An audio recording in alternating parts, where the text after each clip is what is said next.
Okay, let's look at this example and then you will get the idea about what is this interest rate swaps, as I mentioned you in previously. Right. Then first look at the scenario. We discuss coming under the scenario basis. So then it will help you to understand about what is this interest rate swaps and things. Okay. Now we have two traders, trader A and trader B. Okay. Now both traders requires $100 million for a 5-year time period. Now they are having their borrowing requirements. So we discussed earlier, derivatives are going with the commercial borrowings or commercial purchasing things. So here the what we are dealing with, the borrowings. So both parties requires $100 million loan or that particular amount for a 5-year period. So they need it for a 5-year period. That means they can pay it after 5 years. Okay. So that means they require some amount so they can pay it through the 5 years time period. That means you take a loan today and then you have to repay it within 5 years time period. So that is normally happening in a commercial borrowings. So trade A and B require same amount for a particular same time period to reduce their financing risk, right? So as I mentioned you earlier, investors have two parties. Investors have two parties. One is risk averse and other one is a risk taker. Now A would like to borrow it at a fixed rate. They don't like to, that person A doesn't like for a floating rate. Maybe he's very risk averse. So he like to dealing with fixed rates. But here B would prefer to borrow at floating rate. That means he like to have some advantages from the interest rate downturns. Okay. So A is a risk averse person and B is a risk taking person. So A would like to have a fixed interest rate for his interest payment and B would like to have a floating rate for his interest payment. Now their requirements are same. They require $100 million for a 5-year time period and one party wishes to have fixed rate and other party wishes to have floating rate. Now look at their bank situation. Now A is a company with the bank with triple B rated bank. Now you know the Finch rating of the banks, right? And you are familiar with those Finch ratings. So A is a company with a triple B rated bank and investor B is a company with triple A rated bank, right? So B's bank activities are really high rated bank and A's bank is little bit low rated bank. Okay, right. So now let's look at their borrowing cost. Now they need loan for a 5-year time period and look at their borrowing cost. Now what you can see, if A go for his bank, that means it's triple B rated bank, he can take loan at a fixed rate of 8.5 interest rate per annum. These are per annum rates. Okay. So cost of each party is accessing either fixed rate or floating rate market for their 5 years commercial borrowings. Okay. If A going for his bank and he can obtain $100 million loan amount at a fixed rate of 8.5, where his requirement also for a fixed rate. A would like to borrow at a fixed rate. But look at the rates, it is 8.5.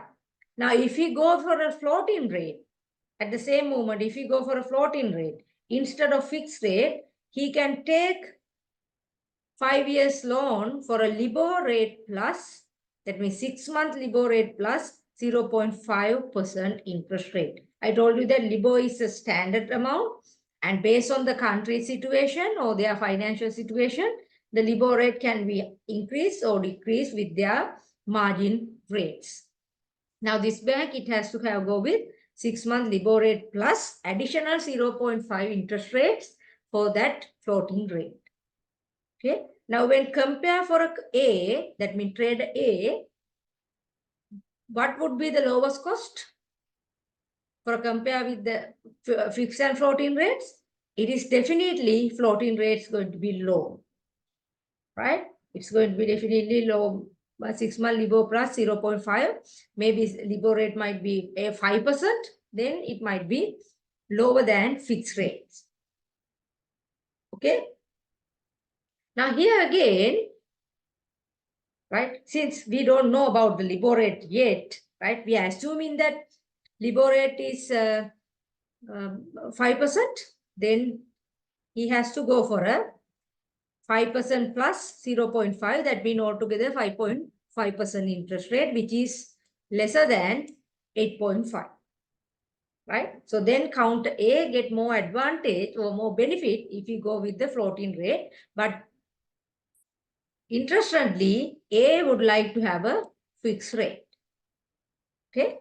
Now look at the second scenario. That means trader B scenario. Trader B dealing with the AAA rated bank. Therefore, its rates are a little bit low. So if trader B going for a loan amount with fixed interest rate, he go with 7% interest rate per annum. That is lower than that means trader A interest rate. So trader A has to go with 8.5%, but B has to only go with 7% interest rate.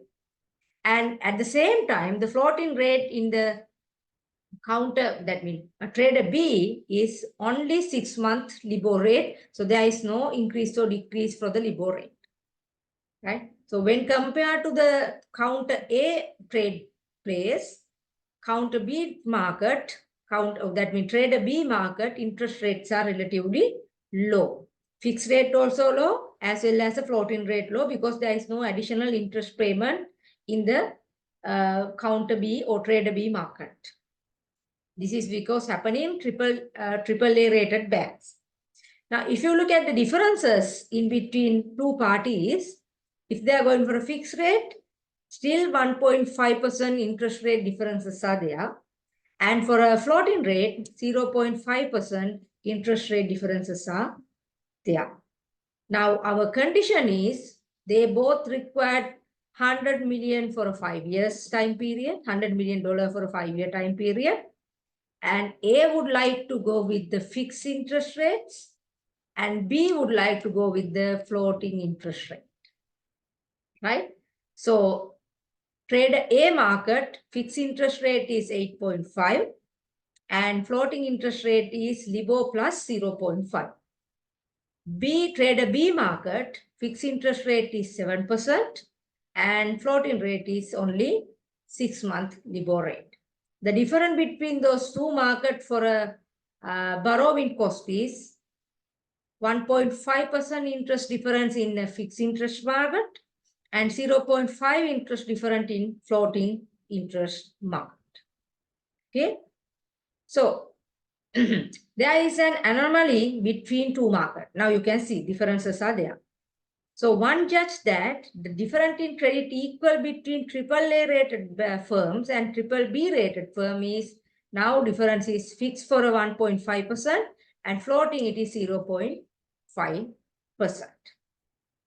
Okay. Now let's look at how this is going to be worked for both parties with those differences in interest rates and their own interest for the fixed and floating rates. Okay, let's moving with the benefits in our next step. And before moving to that, just quick recall about the two scenarios. There are two traders, A and B. Both are required same amount of borrowing. That means $100 million. And trader A required it at a fixed rate and B required it as a floating rate.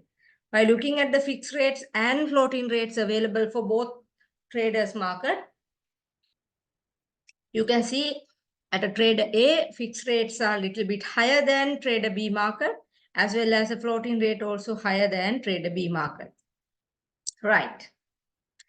Now, to begin with this trading or exchanging interest payments from fixed to floating, floating to fixed. Now, A will take out 100 million 5-year floating rate euro-dollar loan from bank at rate of LIBOR plus 0.5. Right? Now, if I go back to the previous slide, counter A, it interest rates for a fixed rate, it is 8.5, and floating rate, it is 6-month LIBOR plus 0.5. Now, A decided to go for a borrowings, that means it's $100 million for a floating rate, because when compared to the fixed interest rate, the floating rate might be the lowest. Therefore, he goes for a floating rate, LIBOR plus 0.5. So at the same time, we also issuing 100 million worth 5-year euro bond. That means its required loan amount to carrying at fixed interest rate, because here the fixed interest rate is compared to low. Right? Now what happening is A actually needs fixed interest rate, but by looking at the market rates, A agrees to, that means A willing to take out 100 million worth of loan amount at the rate of LIBOR plus 0.5 rate. And also B need the same particular loan amount, and he wished to have floating interest rate, but compared to the market rate, he issuing bonds, that mean treasury bonds or something, euro bonds, at a fixed interest rate. Right? Now, actually A requires fixed rate, but he willing to borrow at floating rate. Now, he has to borrow at floating rate because market rates for a floating interest rate is lower compared to the fixed interest rate. And B actually required floating rate, but when compared to the floating rates, he wishes to have issue euro bonds carrying fixed interest rate. Right? Now, what actually they are doing is the different from their expectation. A required fixed interest rate. A wishes to have fixed interest rate, but he has to go for a floating rate. And B wishes to have a floating rate, but he has to go with fixed interest rate. So then they are going for a middle party. Right? Now they are going for a middle party. Why they are going for a middle party? Because A now is going to take loan at a floating rate, but his desire was to goes with fixed interest rate, and B willing to issue, has to issue its bond with the fixed interest rate, but he wishes to have floating interest rate. Now both have different interest rates. Now what they are doing is they are entering into the swap agreement.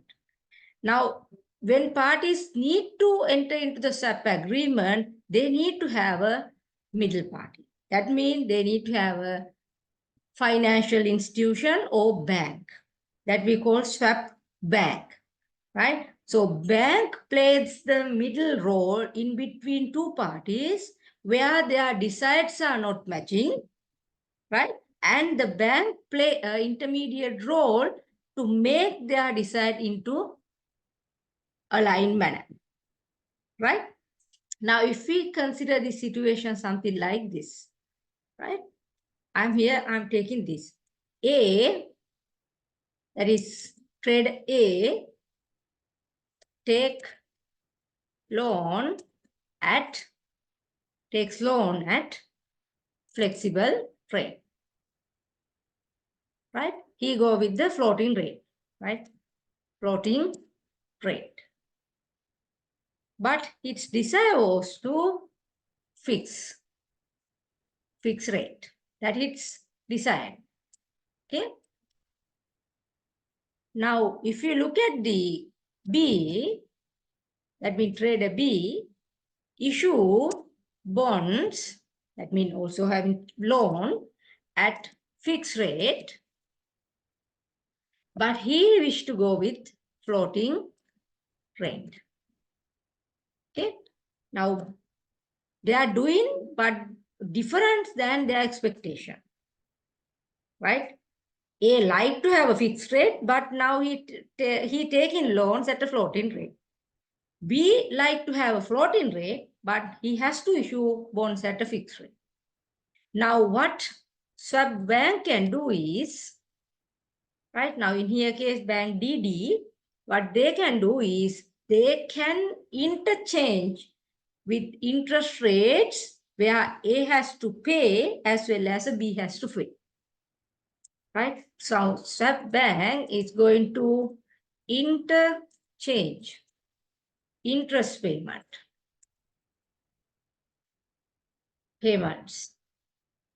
of A and B. Now they are going to switch it, right? Actually, what we can see is A has to pay floating rate, but he wished to have fixed rate. B has to pay fixed rate, but he wished to have floating rate.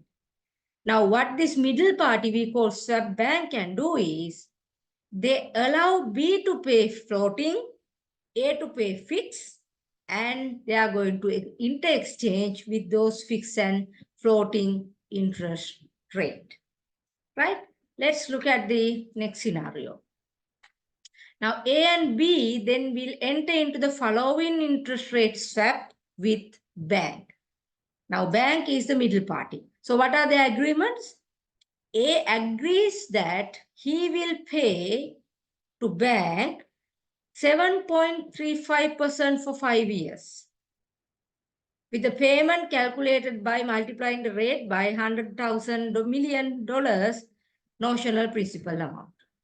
That means A enter into the swap agreement with bank. Now, what is that agreement? A agrees to pay 7.35% of fixed interest rate for entire 5 years for his 100 million worth loan amount. Okay, so he agreed to pay fixed rate. But what is the actual agreement? A take loan for a floating rate, but he wished to have fixed rate. Therefore, he enter into the agreement with bank, swap bank. He agrees to pay 7.35% for 5 years. Okay.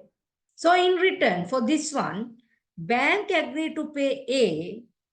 Now, A has to pay bank something and bank also need to pay something because this is an agreement. So B, that be bank DD here, what is example given in your textbook, bank agrees to pay A 6-month LIBOR over 5 years. Now, A takes the loan for 5 years at a floating rate, where the floating rate calculated as LIBOR rate plus 0.5. At that time, what is the LIBOR rate? He has to pay additional 0.5 for his maturity, for his loan repayment time period. That maybe it's a 6 month or maybe 3 months. He has to pay loan interest payment, right? So then let's say it is a 1 year agreement. At the end of each year, he has to pay interest payment, right? So at the end of the year, whatever the LIBOR rate plus 0.5 he has to pay for his loan amount. Instead of paying that, what A is doing, he agree with the bank, he will pay 7.35% fixed interest rate for entire 5 years. That means 5 times he has to pay 7.35% interest rate multiplied by his $100 million loan. In return for that, bank agreed to pay A the 6 month of LIBOR rate over next 5 years. Right? We will see the calculation in next slides. Through a SAP, A managed to return a floating interest rate loan into a fixed interest rate loan by costing how much? Actually pay 7.35, and in return he will get LIBOR rate, but his agreement is to LIBOR plus 0.5, then 7.35 plus 0.5 equals 7.85. Okay, now if he going for a, sorry, now if A goes for a fixed rate, like here, if A goes for a fixed rate at the beginning of the transaction, he has to pay 8.5. Now what is the actual amount he pay as a fixed rate? Now he pay only 7.85. Difference? 8.5 minus 7.85, you see it's saving borrowing cost. Okay, now I'm repeating again. If A, as he wishes for a fixed interest rate, A is willing to have a fixed interest rate, right?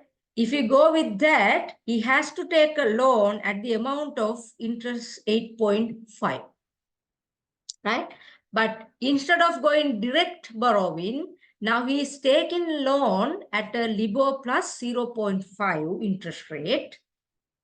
At the meantime, he entered into the agreement for a bank as an interest rate swap, right? As an agreement, A has to pay 7.35% fixed interest rate for his next 5 years payment.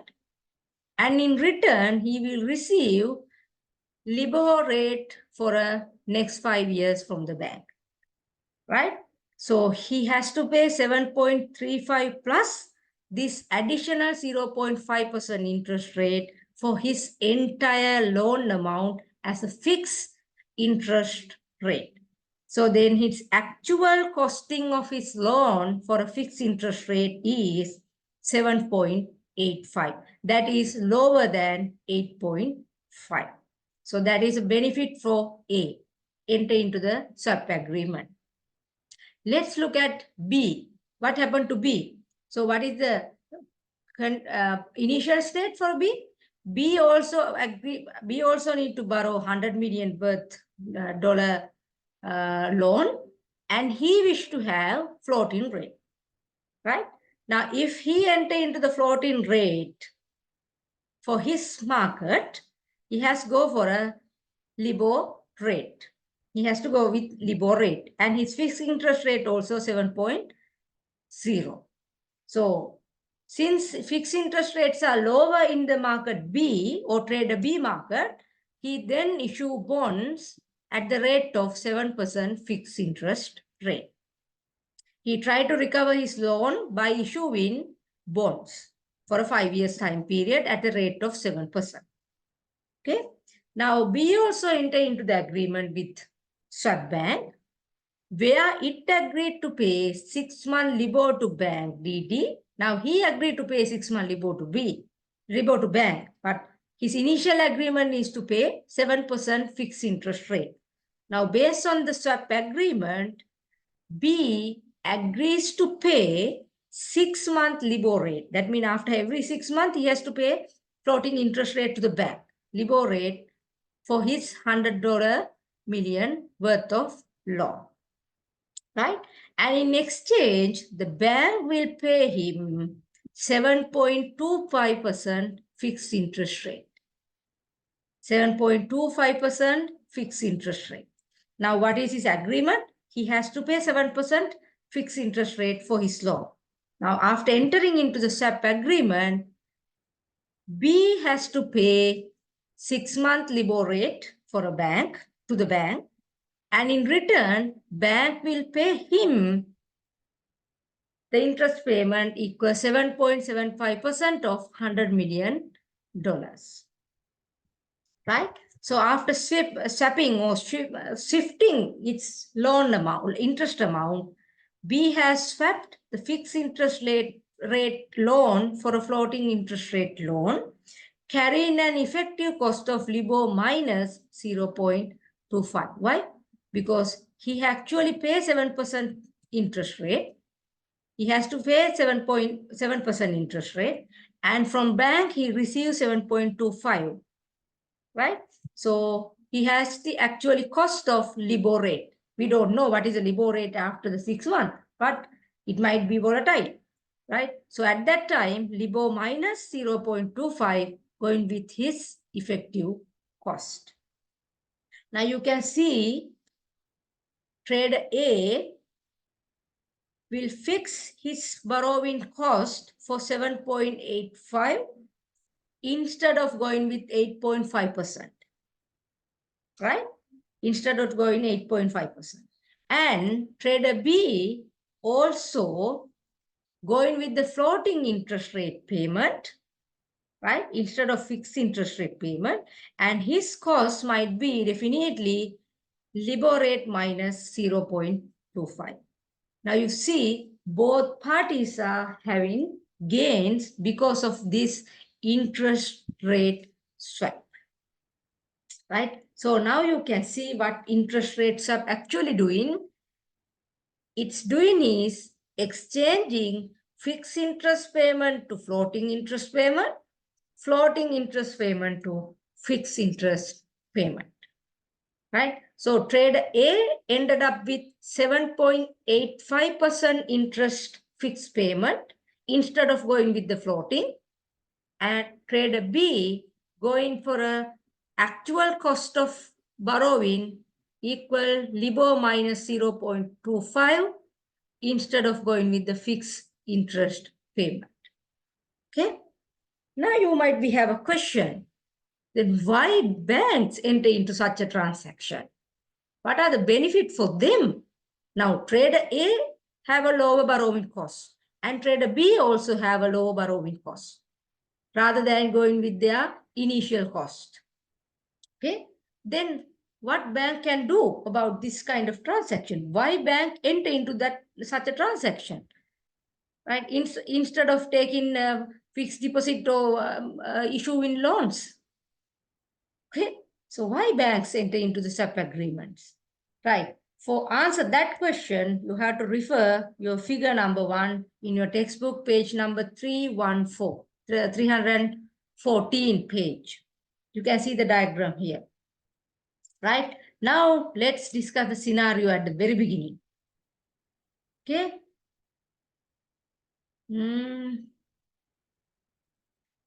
Right. Let's see. Now, these are the two parties we have, A and B.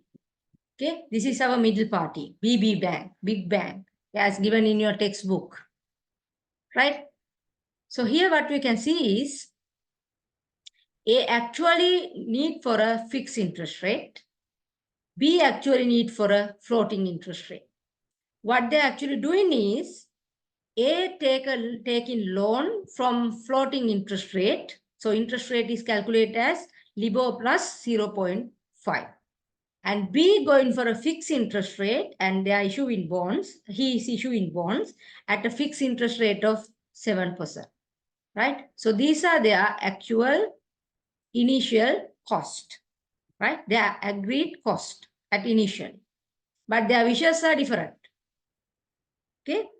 Now what both parties doing is they enter into the swap agreement with the bank. As agreement, A pays to the bank 7.35% interest rate at a fixed rate, right? As a return, bank will pay LIBOR rate to the trader A, right? Again, මෙයාගෙන් 7.35% බැංකුව අරගෙන බැංකුව මෙයාට ගෙවන්නේ ඒ වෙලේ තියෙන LIBOR rate එක, right? So then actual cost of counter A for his loan is 7.35% plus that additional 0.5 interest rate as he has to pay for his loan, right? Then his total borrowing cost equal 7.85. If he go for the fixed interest rate at that time for his bank, he has to pay 8% or 8.5% interest rate, right? Now, which is lower? 7.85% interest rate is lower. So he's going to save some borrowing cost after entering into the swap agreement. That is counterparty A benefits from SAP. Now look at the B. What B actually doing is he issuing bonds at a rate of 7% fixed interest rate. He also entered into the agreement with the bank, and what as the agreement says,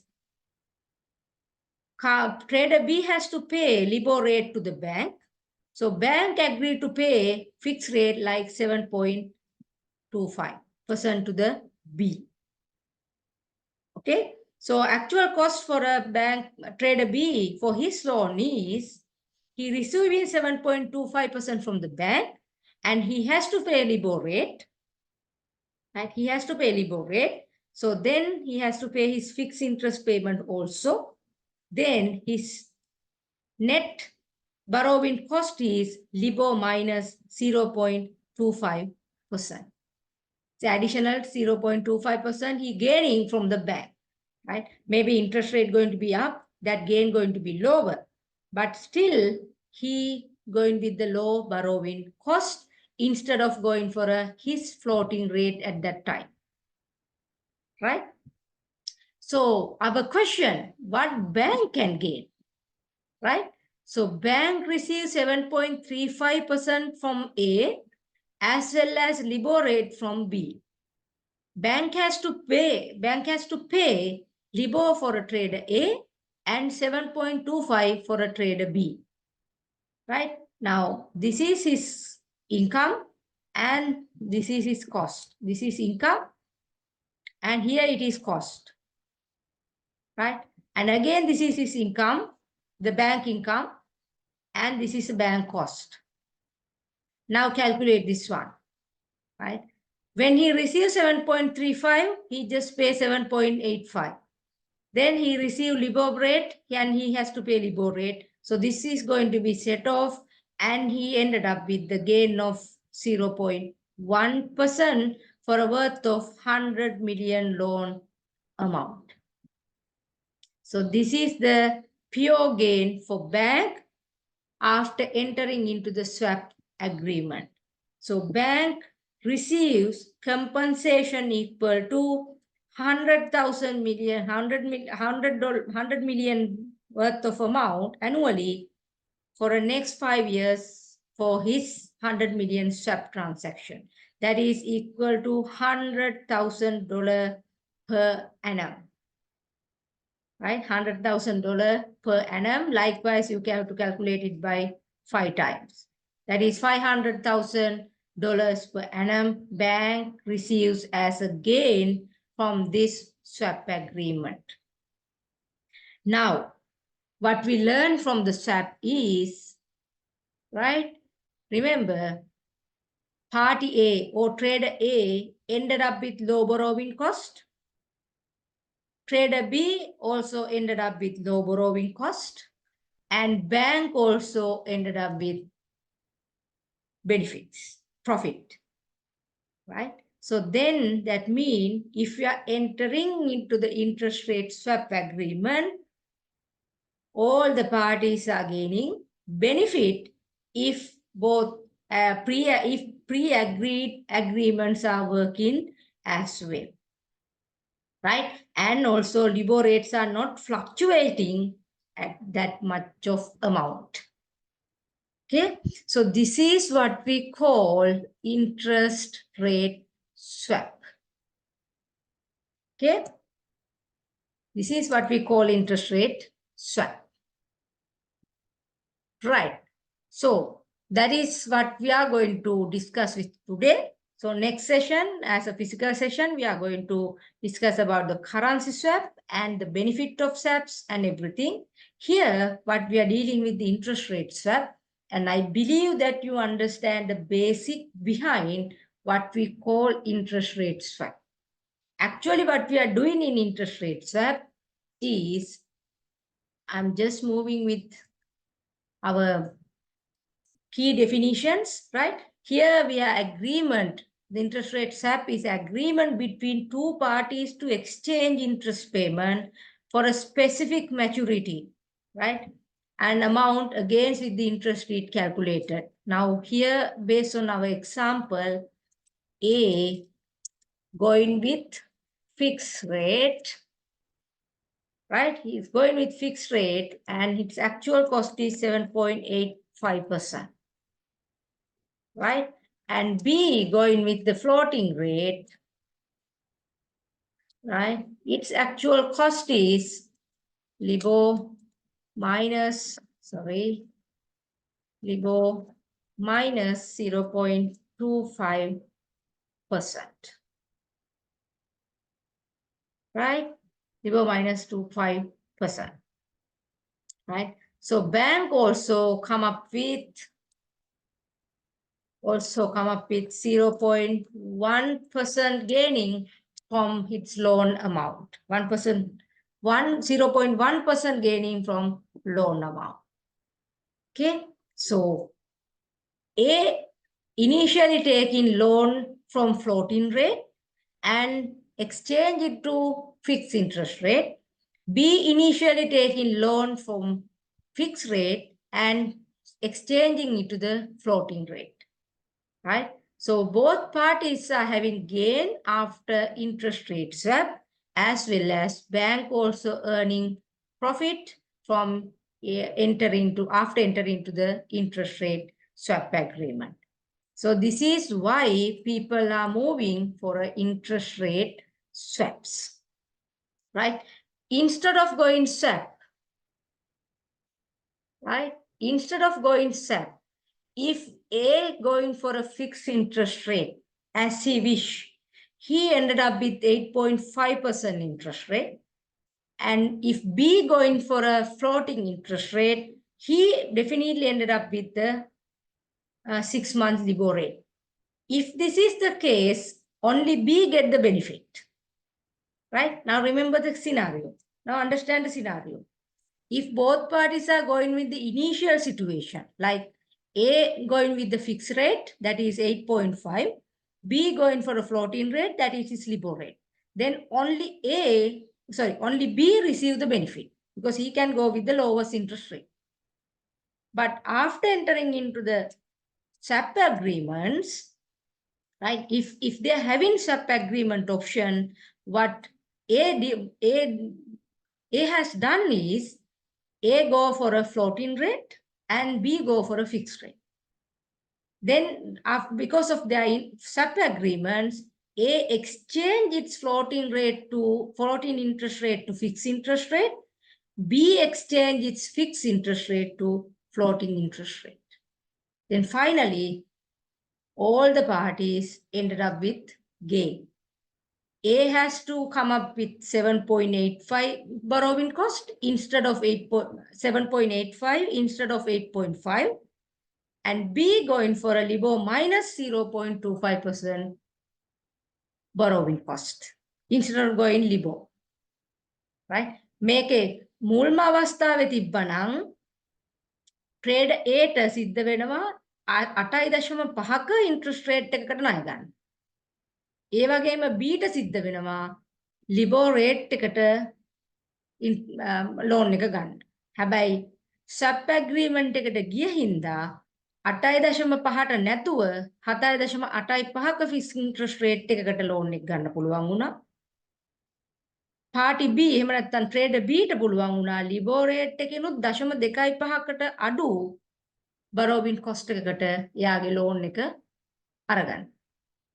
So finally, bank also having gain from 0.10.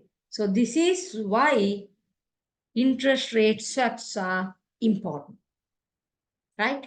And also there is no changes in the interest rates also. So that also mitigating interest rate fluctuations, right? So that also mitigating interest rate fluctuation. That is what we understand in here.